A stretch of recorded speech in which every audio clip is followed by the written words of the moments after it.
வணக்கம் friends. Power சப்பு பிரிவோடு 0-12 volt party power பார்ட்டிலே check பண்ணுறப்போ குவாலிட்டி எப்படி இருக்குன்னு இப்போ கேட்போம்.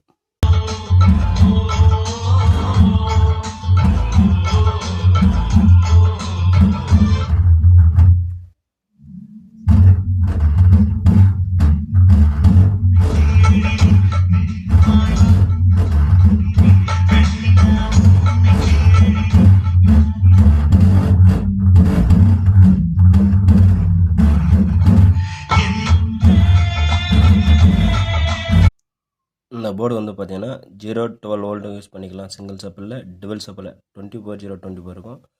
ஒரே போர்டே ஒர்க் வர மாதிரி சர்க்யூட் டிசைன் பண்ணியிருக்கோம் ஃப்ரெண்ட்ஸ்.